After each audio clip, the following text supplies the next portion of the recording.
Welcome to Sports Spectrum, the sports and faith podcast that brings Jesus back into the conversation. Here's your host, Jason Romano. Hey everyone, welcome to Sports Spectrum. I am Jason Romano. Today's show is sponsored by IJM, the International Justice Mission. Check them out at ijm.org/TF to become a Freedom Partner, helping to protect more than 150 million people from violence worldwide. That is IJM. Visit their website, ijm.org/TF. We're also presented today by Compassion International, the most trusted child development ministry in the world. They have a great program going on right now with Compassion. It's called Team Up, and I'm going to tell you a little bit more about it halfway through this program. But right now, I want you to check out the website, compassion.com/teamup, as we do team up with professional athletes and Compassion for children in poverty. Compassion.com/teamup. Today on the show, we welcome Mike Bomgardner. He is a former Duke football player. He was a co-captain there with Duke back in the 1970s. But this conversation is a lot less about sports, let's just put it this way, and a lot more about his powerful story and his journey, not only to faith later in life, but over the last 4 years, he's been going through a ton. He was diagnosed with colon cancer in April of 2016, had surgery, 12 rounds of chemo, and then in January of 2019, he was once again diagnosed with the cancer. It had returned and metastasized in his lymph nodes. He's been doing chemotherapy virtually every other week now for more than a year. But then March 22nd comes along, and he had to shut down his chemo because he was diagnosed with the coronavirus, Covid-19. And he was admitted to the hospital for a couple days. He's just getting over COVID-19 as we tape this interview in late April. And now he's getting ready to go back on the chemo to fight this cancer diagnosis. And listen, it's hard to go through anything like this, right? And certainly having faith is important. But when I listen to Mike, and you're going to hear it too, this man is staying joyful and trusting in Jesus through all of this. And that's not an easy thing to do. I don't care if you're the super powerful Christian of the world that loves Jesus and is always there. When bad things happen, it's very hard to continue to rejoice. But Mike is doing that, and he'll tell you his story right here on Sports Spectrum. Please take a listen and be encouraged by Mike Bomgardner.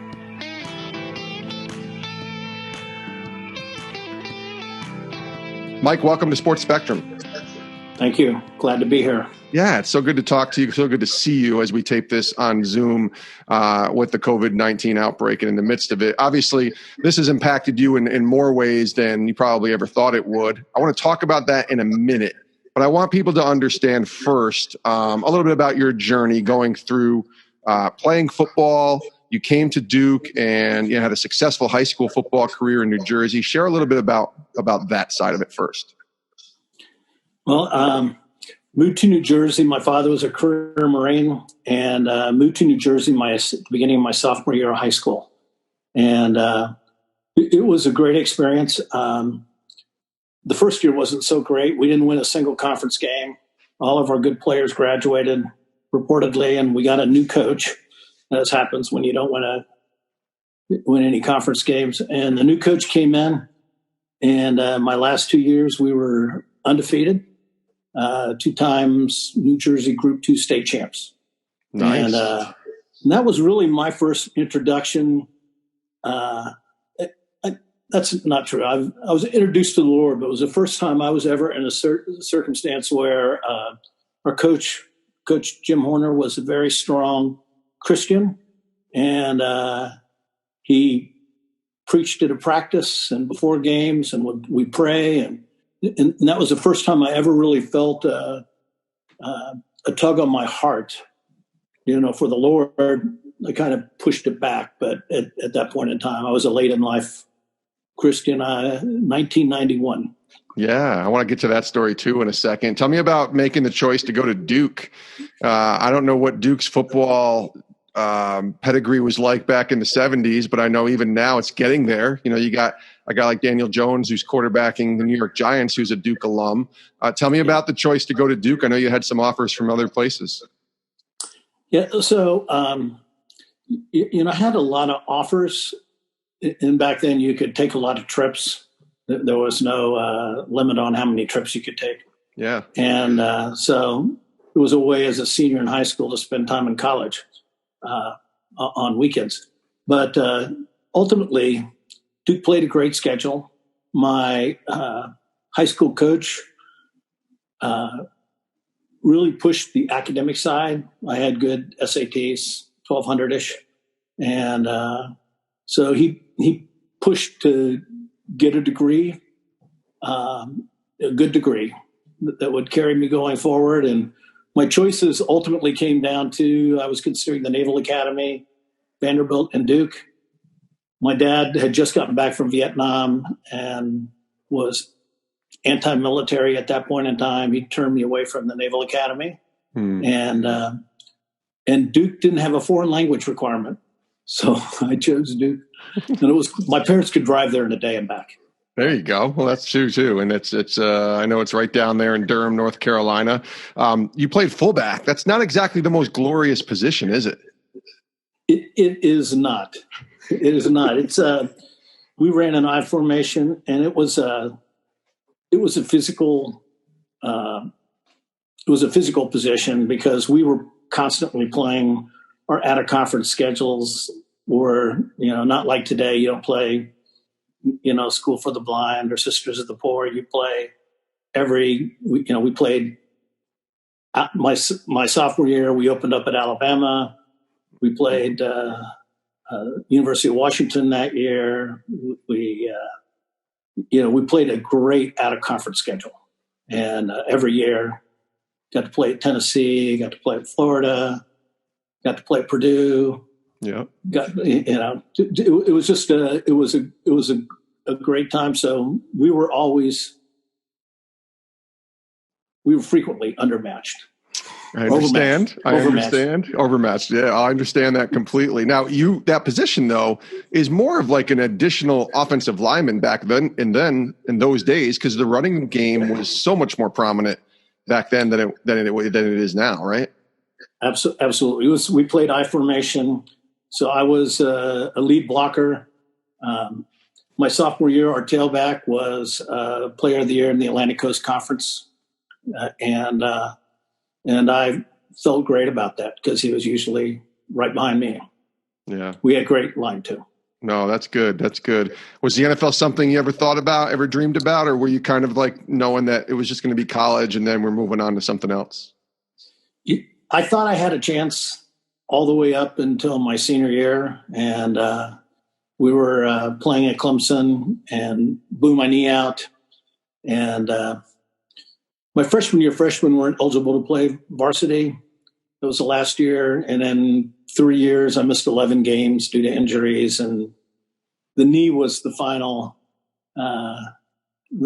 straw, right? It was said, okay, it's time to move on. Mike Bomgardner is our guest here on Sports Spectrum. Let's fast forward. You mentioned your journey to faith in Christ was 1991. If I'm doing my math, that's about 15 years or so from college to when you really kind of make a profession of faith in the Lord. You said you had that first touch, that first nudge to be back in those days of being in high school and college. But tell me about what happened to get you to the point to 1991 where you finally said yes to the Lord. So I was raised in a family. My parents were, they said religion was for weak people. And, you listen to your parents and you grow up and, with a mantra and you develop it. And so I always kind of thought that. And, after college, I was blessed to be in a lot of great places at the right time, and had an opportunity to start a business in the early 80s that was very successful. I was actually moving back to Dallas in 1991 to buy out a partner, and in our business, he wanted to go on and do something else. And my wife said, we moved in the summer, we had young children, and said, our children don't know anybody. we're going to go to church so they can meet some young people. And so I went to church, and honestly, we were in the electronics business. So it was kind of the peak of the hi-fi business and the launch of the computer business in the early 90s. Yeah. And it was a fast lane. It was fast and loose. There was a lot of money thrown around, and I lived high and free. And, and took away, through foolish decisions, too many risks in my life. And when I moved back to Dallas in 91, I felt like I was living a house of cards. Mm-hmm. I'd made a ton of money and had a negative net worth. Mm-hmm. It was, I was taking on some big debt to buy out my partner, $700,000, and I went to this church, and I actually, this is how your story develops, right? I saw two circumstances. It was a family with a young boy that was 3 years old, had a brain tumor, and was in the hospital. But his parents would come in every Sunday morning at Sunday school and talk about the way the Lord had blessed them, the opportunities they'd had to share with people at the hospital. And then there was another family that police officer in his early 40s who also had a brain tumor. And he got up and, he was very transparent about what he was going through. And I saw I saw their strength, and I thought, these people aren't weak. They're strong, and stronger than me. And I realized that, figured out that their strength was coming from the Lord. So you said yes. And I wanted it. Yes. Yeah. I didn't really know what, when you make that declaration, you never know what you're signing up for, because you really haven't addressed the issues in your life. The forgiveness and sacrifice and giving. And, those are all things that you learn and you experience. And, I'm still growing today. Well, your heart was open. And I think, I was 26 when I said yes to the Lord as well. So I was a little older. And I tell people when I share my testimony, I said, I didn't have it all figured out. I think that's the point. That's why I said yes, because I didn't have anything figured out. Yeah. And I knew that I was, a wreck, but I don't think you have to understand completely what you're saying yes to, like you say, what you're signing up to. You just need to have an open heart. So for you, you open that heart, you say yes. What changes? And tell me about this process and this journey that you've kind of been on over the last, 30 years almost. Yeah. So I had several great mentors at the church, people that stepped up and invested in me. Two of them were actually ministers, not the senior pastor, but, one of them really challenged me to say yes. And that is, he had this saying, he said, I'm going to ask you to do something that's going to be uncomfortable, and I don't want you to answer me. I want you to go home and pray about it and see if you're willing to come back and tell the Lord no, that you don't want to do this. And, it started 2 months after I was baptized. He came and said, okay, we want you to be president of the Sunday school class. And what that meant was taking prayer requests and then praying aloud in front of the class. I'd never done that in front of a group before. I didn't even know everybody's name, in the class. And, I wanted to say no. And I think that, giving a communion address at church, teaching a Sunday school class, things like that, that I thought were so far beyond me. But I learned that by saying yes, that the Lord would take care of it. What are some of the lessons from having played on a football team at a pretty high level, Division I college football, that you were able to take with you as you begin this new walk with the Lord? Like, what are some of the things that maybe you didn't even realize that God was doing in your life as a football player, that years later you said, oh, I loved what I learned about this. I loved what I learned about that when you played football. What are some of those things that might come to mind? Yeah, I think ultimately it's about working with people, right? And being able to meet them where they are.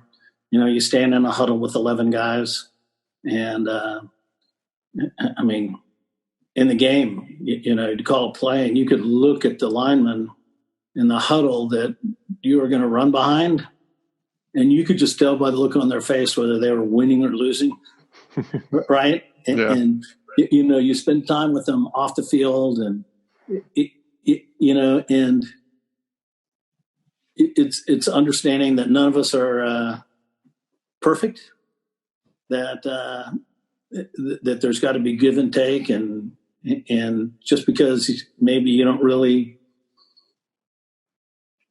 you know, love somebody's attitude or approach, you can still love and respect them and work with them.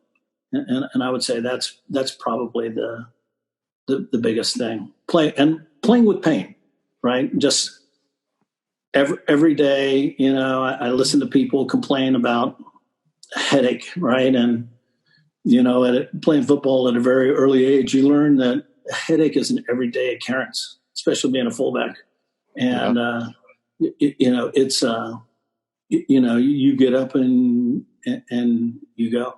And I think those are two of the biggest things.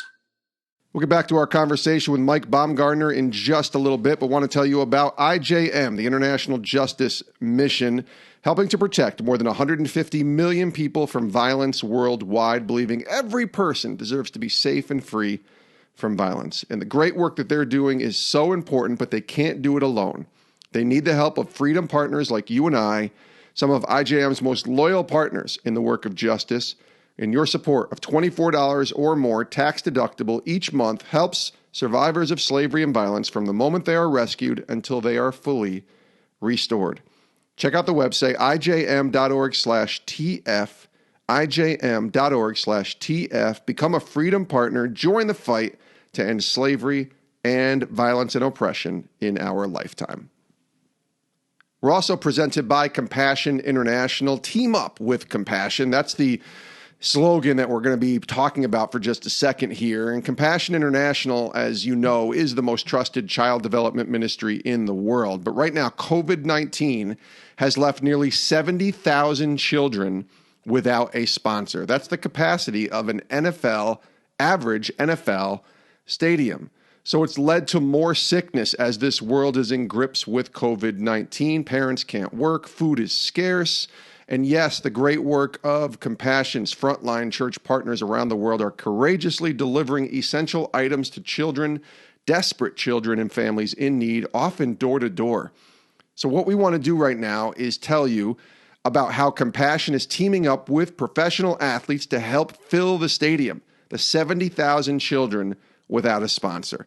And all it takes is one. You can make that difference by sponsoring a child right now through Compassion and helping to team up with professional athletes and Compassion for children in poverty. Check out the website, compassion.com/teamup, compassion.com/teamup, and help join this fight to end poverty for these children today. Now back to our conversation with Mike Bomgardner, joining us here on Sports Spectrum. Mike, I want to ask you about your kind of fast forwarding. You said playing with pain and what that looks like. You know, you're living that life right now, 30 years later. I know it was April of 2016. You find out some pretty life-altering news. Can you kind of take us what that was like to hear that, and kind of initially responding to the fact that this was something that was pretty big that was happening to you? Yeah. So I had a colonoscopy and the end of March of 2016. And I woke up from the colonoscopy, and my wife and the doctor there, and they said, well, we have some bad news. You have colon cancer. And I was shocked because, I didn't feel any pain. I wasn't even suppressing pain, right? I felt perfectly normal. And so we started down a process. I had some surgery, and they removed about 14 inches of my colon. They tested a few lymph nodes, and I had some cancer in the lymph nodes. And I did 12 rounds of chemotherapy every other week. And it's like a 3-day, Monday to Wednesday process. And, I got through that really well. I didn't lose my hair. I didn't get, I didn't get ill one time. I didn't even feel like I needed to stay, close to the bathroom because at any moment I could be ill. Right? It was, my body managed that. And the Lord, I put some of that, the pain that was taken away, and we got through that. And I was scanned, and everything looked great. And so I got a 2-year reprieve until January of 2019. I had a scan, and the scan came back positive. And so the cancer had spread to my lymph nodes. And, my first question to the doctor was, okay, what's the treatment for this? And she goes, well, we call it colon cancer, just it's moved. We'll treat it like colon cancer. And so it'll be the same regimen as last time. Every other week, you'll come in and we'll do the same process. And I said, well, for how long? And my oncologist says, well, until you tell me to stop. And my first thought was, well, I would never tell you to stop. Right. And then I thought about it and saying, okay, what does that really mean? Right. So it seemed like it was going to be chemotherapy for life. It is chemotherapy for life, right? Sure. It's, as we go through it, I asked her, the next question was, after I put that together, I said, well, what's the average for people where I am? They call that a 4B at that time. I was a 3B initially and a 4B here. And I said, what's the average lifespan? And they said 2.5 years. So I'm at it right at 18 months, maybe a little less than 18 months, 16 months. I've been going at it. I can't imagine in my head, I feel like I'm going to bust the curve. But it's been an incredible 16 months for me. Yeah. It has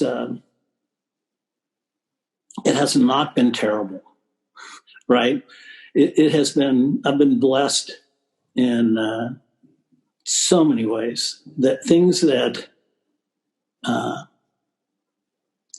that seemed so important suddenly became unimportant. And then other things that we procrastinate on, and you think, oh, I've got my life ahead of me, right? And, I've got plenty of time to do these things, become more important. Yeah. I want to dive into, just kind of where God was challenging you, because I don't know what that would be like. I've never been through that, but as a person of faith, I have to imagine that that's such an important thing. But just to kind of put a bow, if not really a bow at all, but like to bring this full circle, we're taping this April 22nd, just to give people an idea of the date and the timeline here. And it was March 22nd that we're adding on to all this sort of, insult to injury, as they say in the sports world. So you're going through cancer and suddenly you're diagnosed with COVID-19 as well. Can you share what happened there? Yeah. One of the things that I'm trying to do is I'm trying to live life, right? Every day is a gift. And I had a friend who had a place where his family, they were going out to Park City, and his kids had to get back to work, had a few extra days, and my wife and I flew out and met them. And the day before we left, we spent some time with one of our neighbors who had also been on a trip. And, my wife never had any symptoms, but I came down with the COVID-19 and spent a couple of days in the hospital, more concerned about my immune system. You're going through chemo as well at this time, right, Mike? Well, as soon as I got the COVID-19, they stopped the chemo. And I did chemo the first week of February. My friends were diagnosed on the 13th of March. Right. My friends were diagnosed with it right then. And I started showing symptoms pretty quickly. And so they shut down. So I haven't had any chemotherapy since the first week of March. We're talking about maybe ramping that up next week. It's my hope that we'll get back on track. So describe what you're going, certainly going through cancer is one thing. You add the coronavirus on top of that, and that's what people are thinking about. There's a lot of, I think, misconceptions. There's a lot of opinions on both sides. There's a lot of, we need to quarantine longer. There's others that we need to open up our communities sooner. I don't want to get into all that debate, but I think just from a person who's experienced it, just describe what that was like. You said you had the symptoms, and I presume you quarantined and were treated for those symptoms, right? I've been quarantined since the 13th of March. Right. So almost 6 weeks. Yeah. So it is...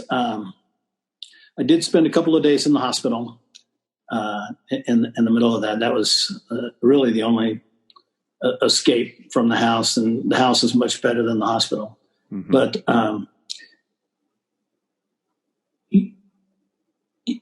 it was never, I never felt defeated.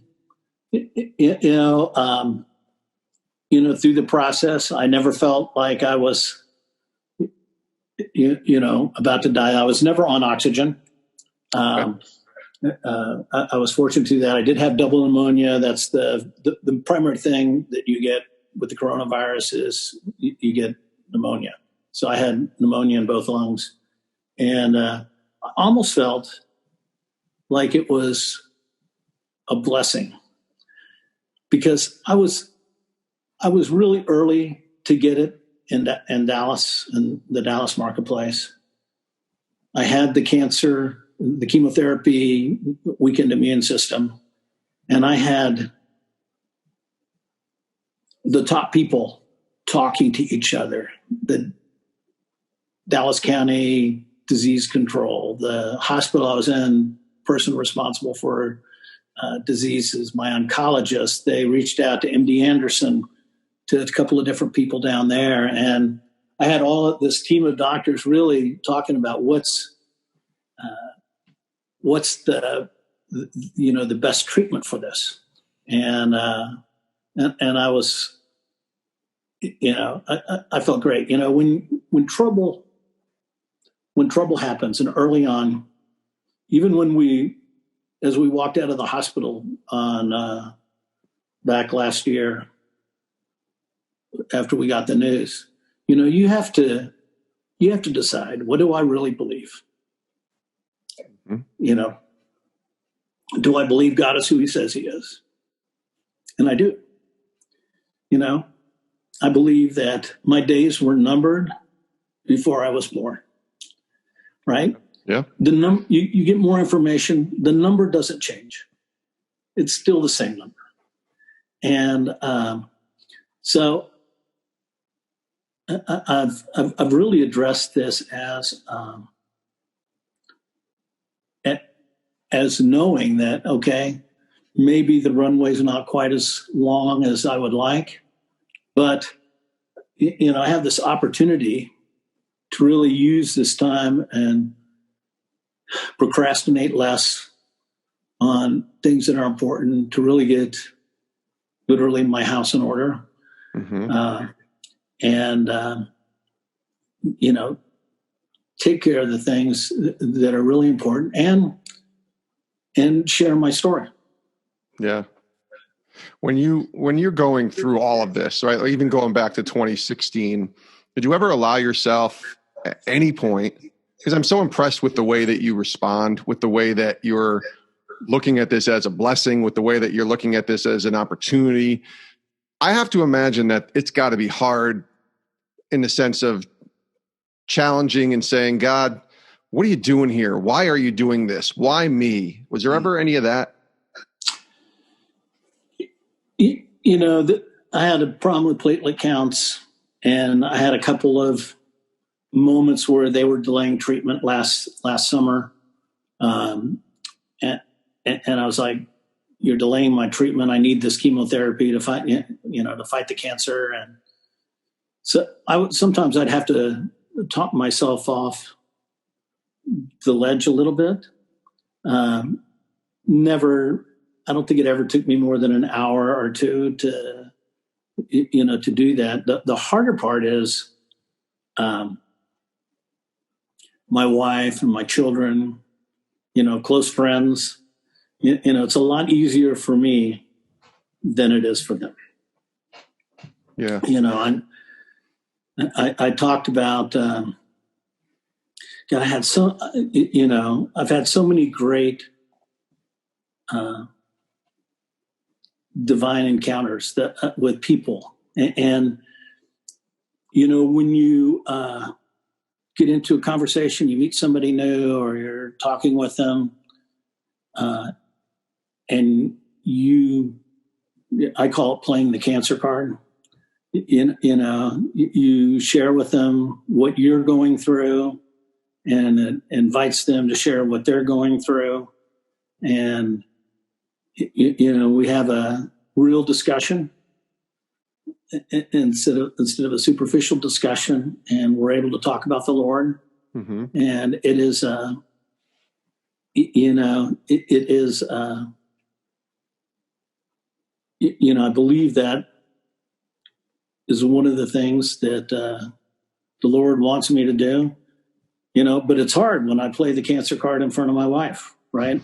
When I'm talking to somebody else, yeah. And I joke about it, she wants me to go do something, and I'm like, really? I have cancer. Right? I bet your wife doesn't like that. She doesn't like it at all. She doesn't like it at all. And now I have cancer and the coronavirus, right? You got a double card to play. That's right. I got, even that card's about to run out, but it is, it's really much harder on them. And they're what's important to me, right? When you look at your bucket list, right, at the end of the day, it is, they're what's important. And, I've gotten to play the cancer card on them. When this last year, when I was diagnosed, I have 3 granddaughters that one turned 4 in January, and twins are turning 4 this week. That's great. And my children had kind of drifted away from the church a little bit. And when they said, what can we do? I said, there's really only one thing you can do. Mm-hmm. And that is come to church with me and your mom every Sunday. And that serves 2 purposes. One, for when I am gone, there's going to be a routine. Absolutely. And the second is to get them back into the church, right? I'm only asking one thing. And, and our my daughter and her husband said, well, we kind of go to this other church some that's out. We're about 25 minutes apart. And, and I said, well, great. I said, we'll do a home and away. We'll come out there one weekend, one Sunday, and you can come here the next Sunday. And so our kids have gotten back in church, and, my Facebook post is my all three girls standing on the island in our kitchen, praying for Thanksgiving, leading the prayer. That's worth it. That's awesome. Mike, as we wind down, I want you to encourage people listening, because I have to imagine going through this has opened up opportunities for you, specifically with your kids, but others to share your faith, to talk about Jesus, because, I think people are more receptive, especially when somebody's battling through cancer or going through some of the things that you've gone through, to hear and listen a little more closely than just maybe somebody else, right? Who's just saying, I need you to, I want you to come to the Lord. Have you seen opportunities for you to really go deeper with others, maybe outside your family, to talk about Christ and see them respond, and maybe encourage those listening to be able to understand the urgency that we're all kind of living in to tell others about Christ? Yeah. So I think it was December 1st was a Sunday this past year. And we had a guest speaker at our church, Dr. Taylor, and he came and he spoke about using our gifts, and he talked about our physical gifts of volunteering and doing things to help other people, our financial gifts, and our spiritual gifts. And he says, to share those gifts, the Lord gives those to you to share. And you have to take inventory of what those gifts are. And you need to understand what gifts you have to give. Not everybody has the same thing. Right. And you start,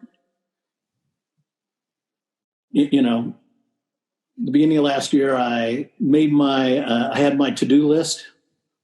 And by December 1st of last year, I was well down the path on getting that done. And I really didn't have, I was praying, Lord, okay, what is next? And this guy came and spoke. And so I started on December 2nd, I started writing a blog on Facebook and just talking. I started off almost every day, but it gets harder and harder to write material. Yes, it does.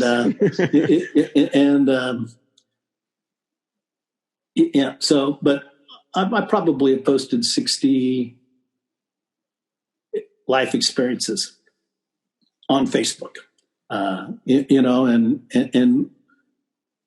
I always close with I share something about myself, but I always close with some spiritual, blessing. Yeah, some encouragement. And gift, some encouragement. I was never a Facebook user. I detested all the stuff online, but I've been using. I have almost 1,000 followers now from all over the world. Wow. People have shared it, and so it is. And they encourage me, and the whole process of that is, as you, I'm sure, have learned, that as you prepare and you think about, and you pray, and you consider what you're going to write and what you're going to say, it just draws you closer to the Lord.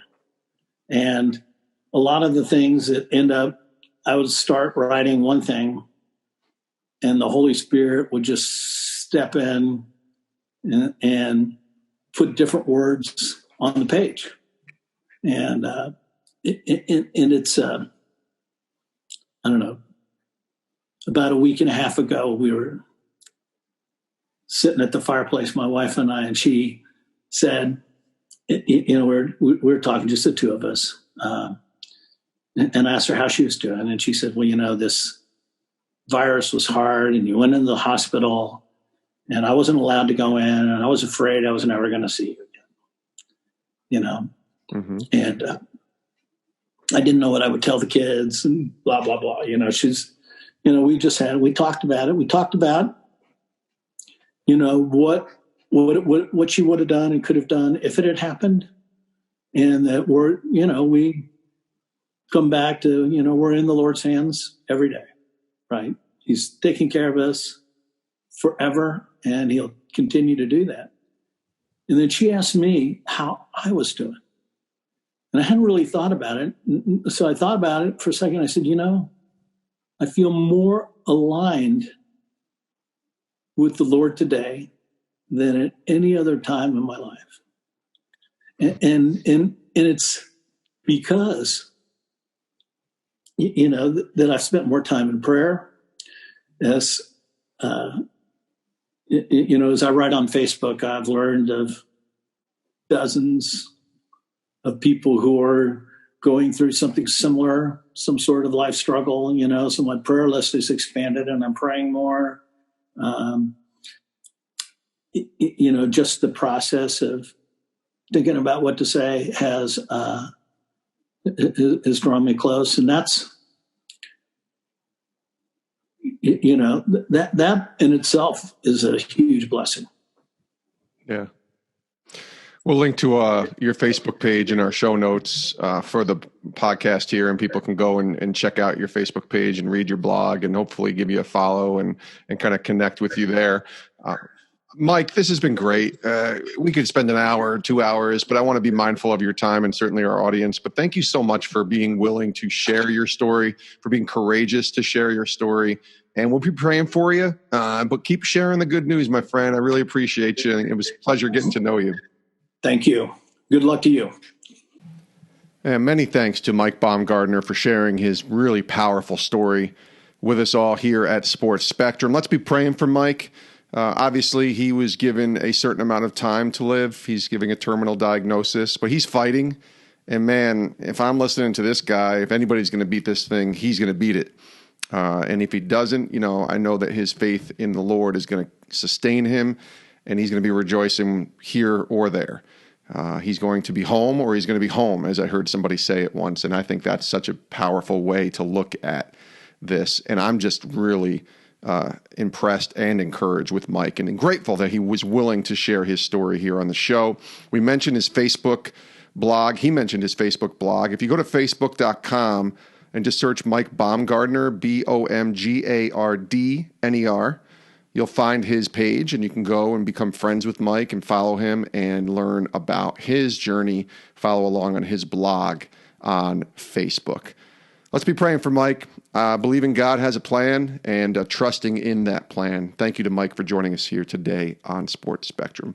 We also want to thank you for listening. We hope you enjoyed this program. We hope you are encouraged as well, and that you'll tune in next time. Let somebody else know about this podcast and maybe share it. Tell someone about Mike Bomgardner and his story, because it's a powerful one.